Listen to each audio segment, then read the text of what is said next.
Hello students, आप सबका स्वागत है हमारे इस नए वीडियो में।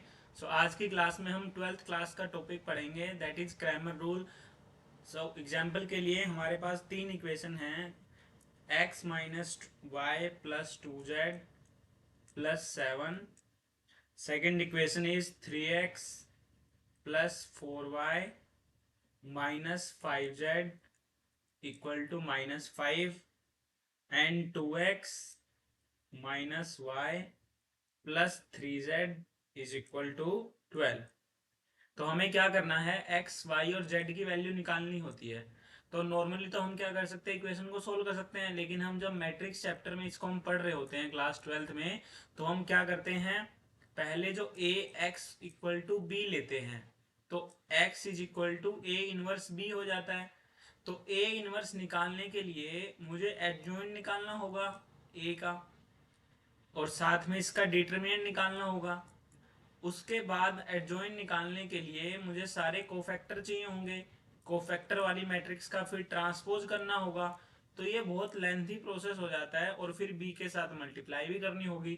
तो इस प्रोसेस से बचने के लिए, या इस प्रोसेस की जो शॉर्ट ट्रिक है, वही है हमारा क्रैमर रूल। तो आज की क्लास में हम यही पढ़ेंगे कि क्रैमर रूल क्या होता है, इसको कैसे यूज किया जाता है। तो चलिए स्टार्ट करते हैं।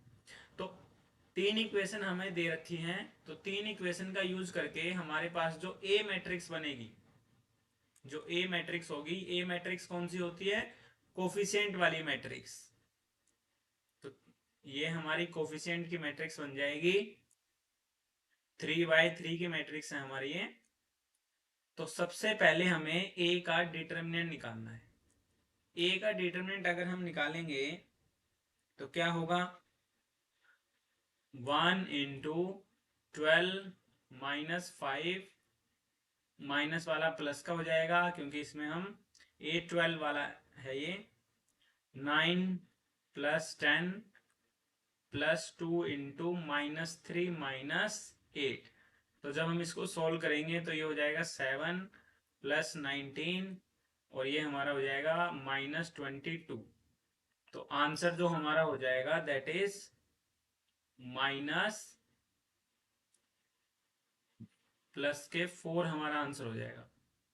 क्लियर है बात। नाउ अब हम बात करते हैं डेल्टा वन। डेल्टा वन क्या है कि ए वाली मैट्रिक्स को रिप्लेस कर दो। जो ए वाली मैट्रिक्स है उसमें पहले कॉलम को रिप्लेस कर दो किससे, बी मैट्रिक्स से। तो चलो बी मैट्रिक्स हम पहले बना लेते हैं। बी हमारी कौन सी मैट्रिक्स है, जो सामने लिखी हुई है, 7 - 5 12। तो जब हम इसको रिप्लेस करते हैं फर्स्ट कॉलम के साथ, बाकी सारे सेम रहने दो इसमें, -1 4 -1 2 -5 3। तो जब हम इसका डिटरमिनेंट निकालेंगे, तो डिटरमिनेंट को सोल्व करेंगे तो डिटरमिनेंट हमारा आ जाएगा 8।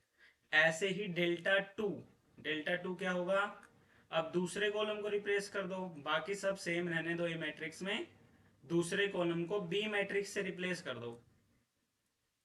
तो जब हम ऐसा करेंगे तब हमारा डिटरमिनेंट जब हम सोल्व करेंगे, सोल्व करना है आपको, दैट विल बी 4। और डेल्टा थ्री यहां पे लिख लेते हैं ऊपर, जो डेल्टा टू है हमारा वो हो जाएगा 4। और ऐसे ही डेल्टा थ्री में हमें क्या करना है, रिप्लेस कर देना है, यहाँ पे लिख लेंगे डेल्टा थ्री जो हमारा है उसमें थर्ड कॉलम को रिप्लेस कर देना है ए मैट्रिक्स में, बाकी सब हम सेम रखेंगे।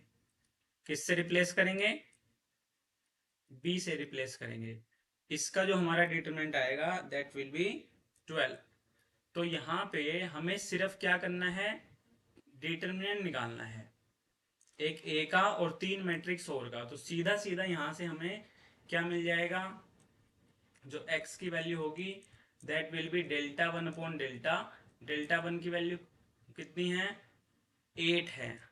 8 upon delta is the determinant of A, 2 हो जाएगा। y की वैल्यू हो जाएगी डेल्टा 2/डेल्टा, दैट विल बी 4/4, 1 हो जाएगा।